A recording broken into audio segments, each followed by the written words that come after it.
Hello, hi. Good afternoon. As I've promised, no, mo ni siya akong part 2 sa akong SRS journey in Bangkok, Thailand.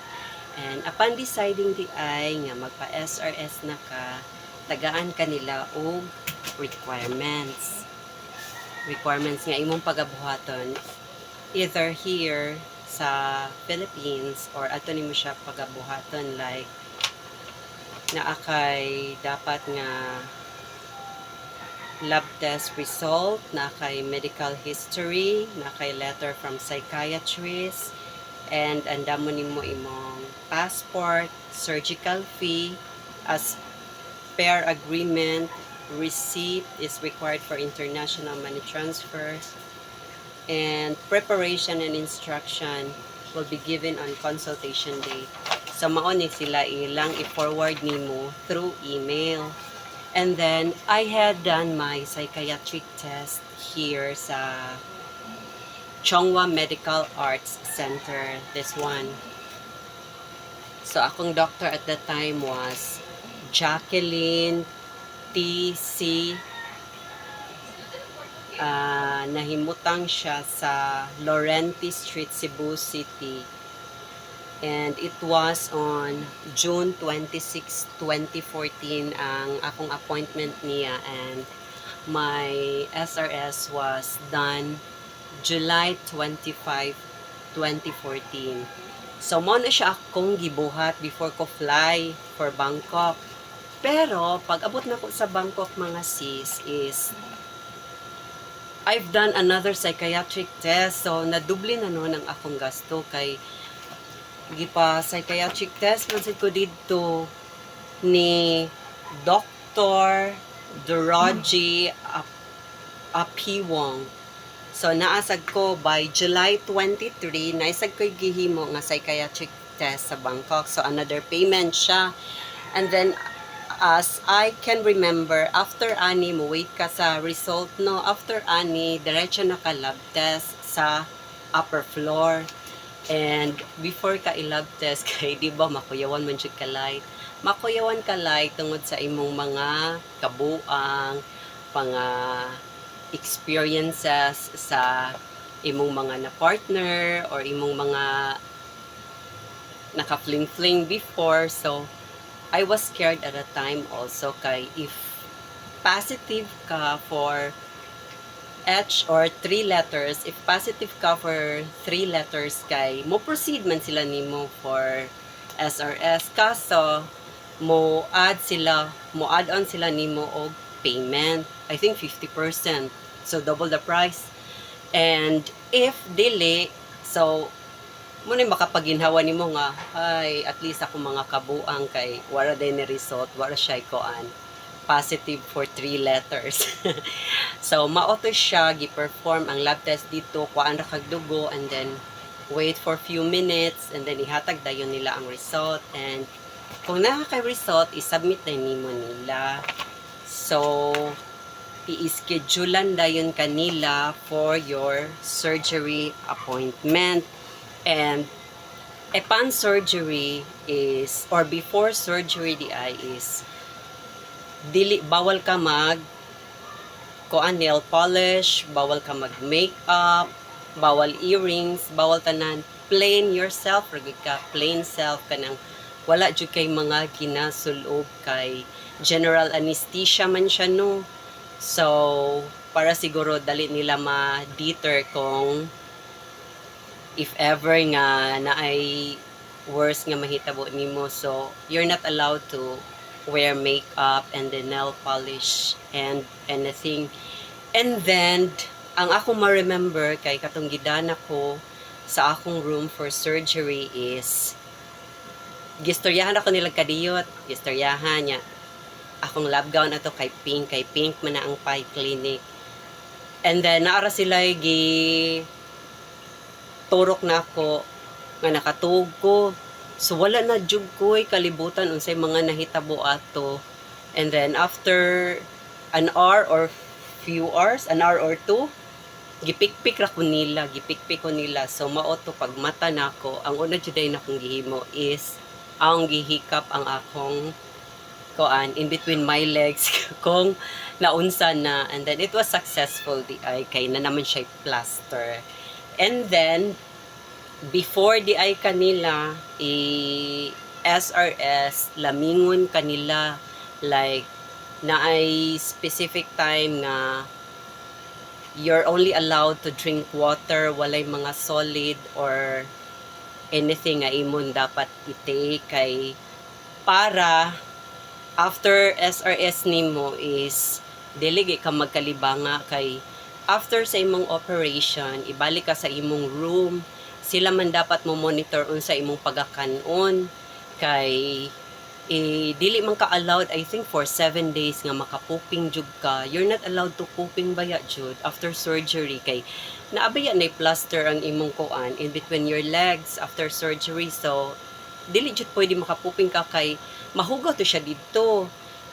And on my case nakapuping baya jud ko for I think ika 4th day na ko post surgery na ko, nakapuping ko, pero akong giingon sa doktor nga di jud ako magwanta, mautong ilang gi-change ang akong kaon everyday nga free nila i-deliver, kay basing kunugo ako kaoyon sa akong diet food. Mauto after ato nga ilang gi-change ang akong kaon is wala na maintain na nako nga di jud ko makapuping, kay di mo gyud ako makontrol, makuan man gyud siya, and you're not allowed man ana as much as possible steady lang yun nga mo kaon ka ginagmay sa ilang i-deliver nimo, and then dili ka mo puping, and then nakahilata ra ka hilata dira for kuan sakit kay imong buko-buko. And then kung mo adto gali ka sa ilang clinic, palitan imong gipili ang Pi Clinic, and then paatuan man ka sa office anang doctor nga assign para mo do sa imong SRS, di ba? So, pajubuon ka. Yes, pajubuon ka mga sis, kay tanawon imong koan, talong, tortang talong. Tanawon imong tortang talong, kay ilahang i-explain nimo unsay pagabuhaton sa tortang talong nimo. So, mauna siya, ang assign ako is at the time kay si ikita gali nimo sa doktor kung dili ka anad kanang kiwawan ka bisag yarang idara ng mga doktor sa ta siguro batan-on nya gwapo kayo nya tan-aw lang imong talong, di ba? Ma-awkward jud ka. Ako ma-awkward ko bisag kuan idara ng akong doktor ato, kay uno pahubuon baya ka diha day utag apam na diha kay inig tan-aw kay lapangon ra sa apam na dili ba doktor kay ilang tan-aw ni explain nila nimo unsaon nya na jud kay gihangyo to sa doktor niya, ingon ra jud ko niya ay nga doc please make my pujay-jay like a teen tight pujay-jay. Ako jud siyang giingnan ko kanang like 16 years old 18 years old nga beauty, kay to be honest ha, sa akong entire nga kuan life before ko i-surgery, wa jud ko kita ra ba jud pujay-jay nga kuan in real life, never, as in, so never jud, so wa ko'y idea unsay dagway. So mo to niingon ako niya nga dapat bata og beauty, and then joot-joot. Yung ano na akong gisulti ni Dr. Borin. And then this was 2014 ha. Ang akong nabayaran pag 2014, maklaro ba ninyo? It was $8,600 US dollar. So sa SRS rani siya. And then naamang kay post expenses after sa imong surgery, kay mo stay pa at least 7 days siguro sa ilang choice of hotel nga dool sa ilang clinic, kay kung nakay mga visit for first time dilation nga sila mo pakita nimo unsaon, kay dool ra sa ilang clinic ang imong gistihan nga hotel. So ilahan ang choice, ang Salil Hotel ang choice sa Pi Clinic. So I was there for another 7 days with my assistant Marga, and then amo anang another payment, so dili na siya free, kay post operation naman to siya ng mga expenses. So yes, yeah, A6, I don't know karon kung kinsa, and I think at the time nga I was browsing on the internet, before ko magpa-SRS. Ang famous ato is Soporn, si Dr. Soporn. Kay daghan kog feedback na basahan nga siya pinaka the best. Pero manggod, si Dr. Pricha is the pioneer of SRS manggod. So, siya akong gipili aside nga si Vanitica or si Galen, mao iyang gi-recommend nako. So, nag-review o nag-search sa ko sa internet kung kinsay sikat o kinsay mga naay good reviews. So mao to nga I chose Precha. So mao ni siya CO86 and then naasa ko gigastuhan sa mga medical service charge nga 1.4, another 1.4. And then also sis, advice lang nako ninyo ha, if mahuman na mo sa inyong surgery and mga biyahera kay mo, kay ako I think 4 to 6 months akong recovery una ko ni balik og biyahe. Nangay jud ko og nangay ko nilag certificate nga maka-carry on ko og dilator. Kay as advised by my doctor man is dilation is forever and then palitan matanggong ka sa isa ka nasod for a month or 2 or more than that. So at least nakay-bit-bit nga dilator. So once a week pwede ka maka-dilate, di ba? So nanga kog certificate kani certificate ni Dr. Borin gi-emailan ra nako siya nga pwede himuan ko nimog certificate nga maki-carry ko og kuan kay basig ma-question sa meg ba. So, mao ni siya. Nagpahimo ko niya copy. And then, maora to siya. Maora ang journey sa SRS nako. And, actually, if ako lang makompare ha, masakitan pa ko sa tutoy kaysa koan. Talipapa nga koan, operation. Why tutoy? Kay i-up mo guni mo tutoy. Di ka na imong arm. And then, also, sa tutoy, sakit ka ay siya, maghigda, maglisig kag bangon, unless na kay assistant.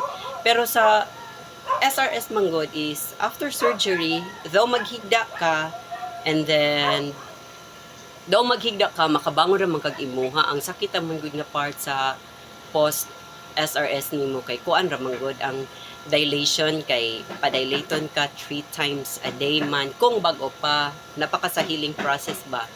3 times a day and then naa sila ipapalit nimo nga pump gali and then mag-initubig ka, ibutang nimo ang initubig sa bowl, but i-mix nimo siya og betadine and then ang katong pump imong iana sa ininitubig nga dili na siya makapasok ba and then i-pump nimo siya ngadto sa imong puchay-chay sa imong talya. So mora siya naka-stress kay 3 times a day na siya kung bag-o pa ka nga mag-recover sa imong puchay-chay. Pero kung okay na siya, healed na siya, wala na siya bleeding, once a week okay na siya nga mag-dilate ka once a week, twice a week kung nakakay enough time. So mara to siya ang akong experience sa SRS journey. Part 2 na ako lang gi-share ninyo kay namo gani message nako. If pwede na ko ma-share.